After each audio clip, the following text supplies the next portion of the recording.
자, 두 번째입니다. 상담 방법별 상담, 면접 상담입니다. 면접 상담을 어떻게 해야 되는지 살펴보도록 하겠습니다. 면접 상담은 예약을 통해서 이루어져야 됩니다. 전화를 통해서 예약하거나 아니면 기관 홈페이지에 예약하여서 예약 잡아서 상담할 수 있고요.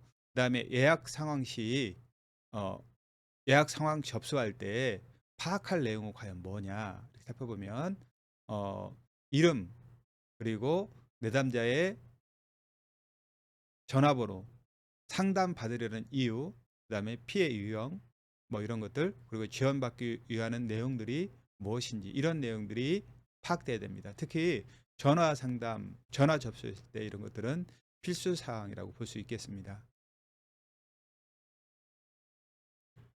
다음으로 면접 상담 과정을 보겠습니다. 면접 상담을 위해서는 준비가 돼야 됩니다. 뭐가 준비가 되냐면 방음 상담실이 준비가 돼야 됩니다. 왜냐하면 내담자가 자신의 지금 상황을 또 감정을 안정적으로 말하고 또 표현할 수 있도록 안정감을 느낄 수 있도록 꼭 필요한 내용이고요. 또 미리 내담자가 왔을 때 상담 과거 경험이 있는지 여부를 좀 살펴봐야 되고요. 만약 과거 경험이 있다 그러면 그런 내담자의 경우에는 내담자를 만나기 전에 사전에 이 기관에서 어떤 내용으로 상담이 있었는지 모든 정보들을 좀 정리하고 사전 정보를 상담 계획에 어떻게 활용할 것인가를 상담자는 미리 생각하고 있어야 됩니다. 또한 과거에 폭력 피해 경험이 있었는지 이때 대처 방법은 무엇인지, 의사소통 패턴은 이 피해자는 어떤 패턴을 가지고 있는지, 또 상담소에서 받았던 과거의 지원 내용이 어떤 것이었는지 이런 것들을 어, 과거에 상담 경험이 본 기관에 있었다 그러면 이런 내용들을 파악해서 추가 어떻게 더 지원할 것인가, 어떻게 도울 것인가에 대한 얘기들을 준비하고 면접 상담에 대비하는 것이 좋을 것 같습니다. 그 다음에 면접 상담을 진행하는 방법을 이제 먼저 보겠는데요. 상담자는 내담자를 개별화해야 됩니다. 그리고 개별화해서 내담자 개인의 경험과 그리고 개인차를 존중해야 됩니다. 이 과정에서 내담자의 특성도 있고 또 상황도 있는데 이런 특성과 상황에 맞게 상담을 계획하고 진행해야 됩니다. 또 초기에 내담자의 말 몇 마디만 듣고 상담자는 섣불리 판단하거나 내담자를 유형화하지 말아야 됩니다. 정형화하지 말아야 됩니다. 이런 것들을 특히 상담자는 각별히 주의해야 된다, 유의해야 된다 이런 말씀을 드립니다. 자, 이제 면접 상담 진행 과정에서 지원 과정 및 상황을 좀 살펴보도록 하겠는데요. 내담자의 상황과 문제 파악을 하고 그리고 목표 설정을 하고 그 다음에 상담 계획을 하고 개입을 하는 과정을 통해서 내담자를 지원하는 과정이 면접 상담의 전반적인 내용이라고 할 수 있겠습니다. 먼저 문제 파악을 보면 어떤 문제를 파악하냐면 문제 파악만이 초점이 아닌 문제만 보는 것이 아니라 이 피해 상황을 이길 수 있는 또는 이 근본적으로 가지고 있는 이 내담자의 자원이 뭔가, 동기가 뭔가, 장점은 뭔가, 능력은 뭔가 모든 것을 고려하면서 문제 파악과 관련해서 이런 부분들을 고려해야 될 필요가 있습니다. 두 번째는 목표 설정입니다. 문제 파악을 문제 파악을 한 결과를 바탕으로 내담자에게 적절한 지원, 적절한 제공, 그리고 문제 해결 방법 이런 것을 찾는 단계가 목표 설정 단계가 돼야 됩니다. 그래서 내담자에게 가장 우선시되거나 시급한 문제부터 접근하는 것이 좋습니다. 목표 설정할 때 그게 첫 번째 목표, 두 번째 목표, 세 번째 목표 이렇게 잡을 수 있고 그 중에 첫 번째 목표부터 하는 것이 좋습니다. 위기 상황일 경우인지 위기 상황이라면 위기 상황 문제에 초점을 맞추고 우선적으로 개입하는 것이 목표 설정의 우선순위다. 그렇죠? 자, 계획 단계에서는 내담자의 상황과 욕구에 맞는 대안을 검토해야 됩니다.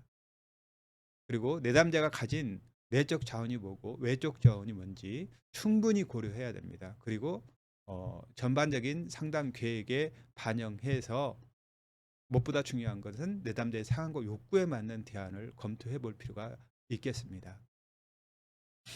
다음으로 개입입니다. 내담자가 스스로 자신의 문제와 상황을 직면할 수 있도록 개입을 해야 되고요. 또 이때 대처하는 기술이 필요한데, 이런 대처하는 기술을 능동적으로 내담자 스스로 능동적으로 키울 수 있도록 유연하고 부드럽게 자연스럽게 이끌어낸다 그러면 훌륭한 상담의 지원 과정으로 이끌어갈 수 있겠다, 이런 말씀을 드립니다. 자, 상담 전 과정, 이제 이것들을 살펴보도록 하겠는데요. 상담원은 상담 진행의 전 과정에서 무엇을 존중해야 되냐면 내담자의 자기 결정권을 존중해야 됩니다. 자기 결정권을 무엇을 존중해야 되냐면 목표 설정, 그리고 상담 계획, 또 개입 등 상담을 어떻게 개입할지, 이런 전 과정에서 상담원은 내담자에게 무엇을 해야 되냐면 충분한 설명이 필요합니다.